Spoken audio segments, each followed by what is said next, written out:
Honey, I just made the yummiest country fried steak with some onion gravy.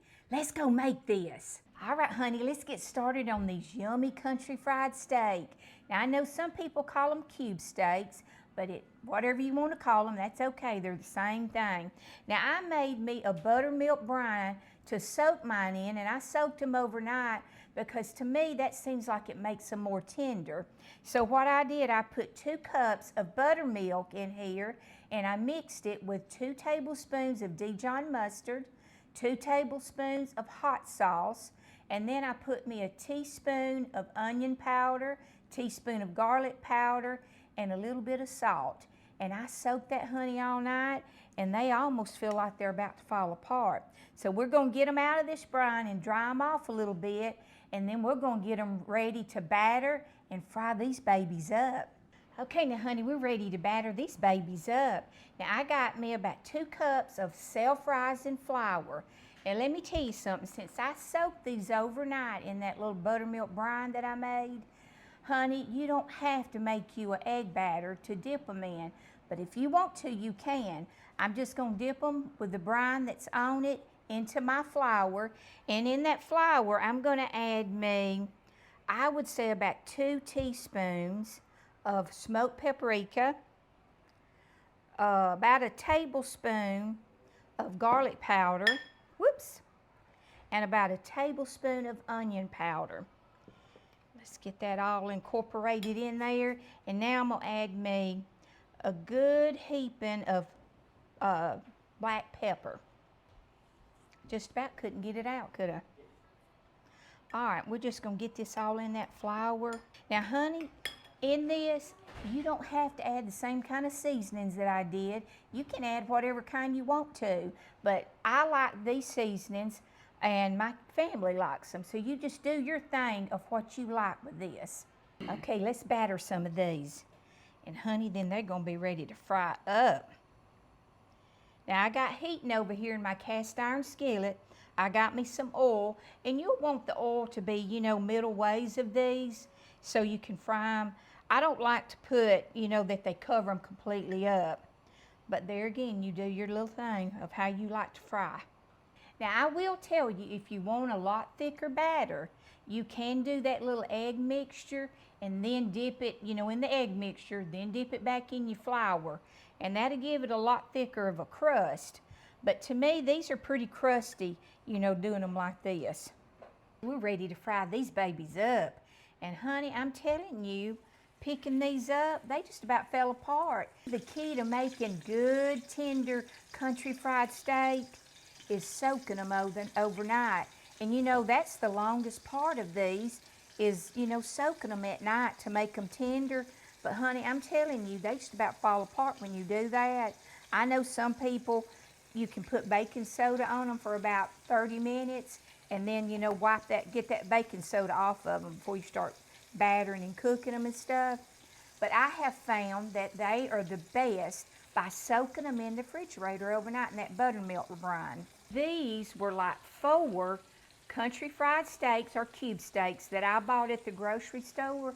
And what I did, I just cut them up to make more little strips, because when you got a bunch of grandkids coming to eat, you try to cut corners and make as many as you can out of something. But honey, this is gonna make a lot out of 4 of them. Okay, now I'm gonna cook these about 3 to 5 minutes on each side, because you cook them too long, then they will get tough. Okay, we're ready to flip these, and I've cooked them about 5 minutes on one side, and we'll do the same on the other.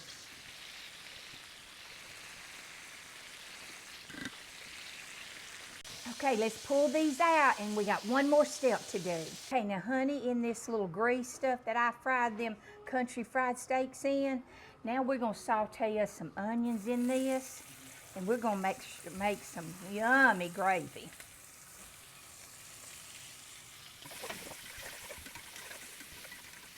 To this, I'm gonna add me a good heaping tablespoon of butter, because you're gonna want about 4 tablespoons of oil in this. You're gonna want at least 4 tablespoons in here, because we're gonna make some yummy gravy, onion gravy at that, to pour over it. Okay, now in this little mixture right here, I didn't take my little crust out of here because you want that left in there for your yummy gravy. And you do want to caramelize your onions in this before you add your flour and stuff. And that will probably take, I'd say, about 3 to 5 minutes, depending on, how hot this little oil is. Okay, now we're ready to start our gravy, our roux. Now, if you've never made gravy before, you're going to need equal part oil and equal part flour. So say I've got 4 tablespoons of butter and oil in this. I'm going to need the 4 tablespoons of flour in it. And we're going to start out with our flour, just pouring it all over in here. Now I had 4 tablespoons of flour because I was sort of eyeballing it, and it looked like I had about 4 tablespoons of oil in here. Now you do, after you put your flour now, honey, you do want to let this cook, I'd say 2 to 3 minutes, because if you don't, it'll still have that flour taste, and you don't want that.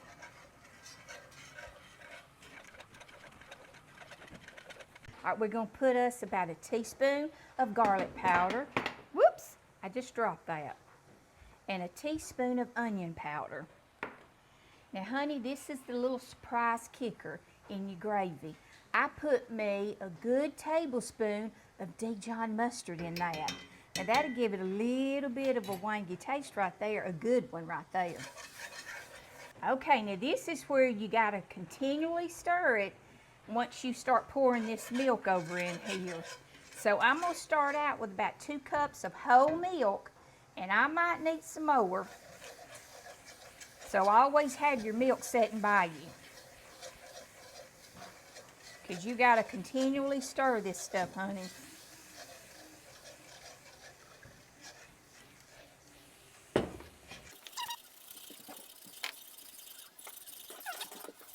All right, I'm going to need some more milk, so I'm going to pour some more over in there.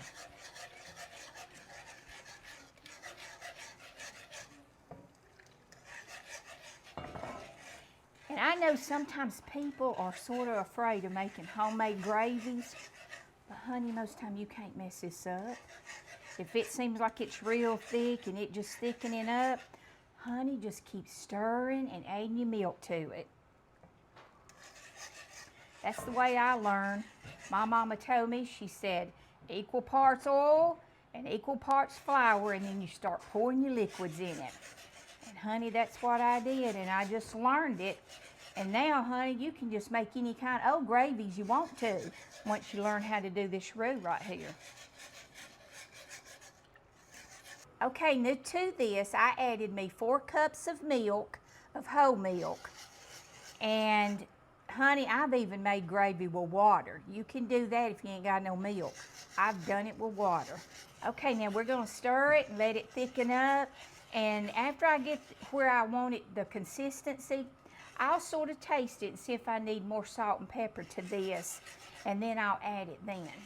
All right, now honey, now that I've got this all done, I tasted it, and I did need to add some salt and pepper. I added a teaspoon each in mine, but now that's to your likings. You taste it and see how much you want to add, but don't add too much at the beginning, because you can always add more, but you can't take away.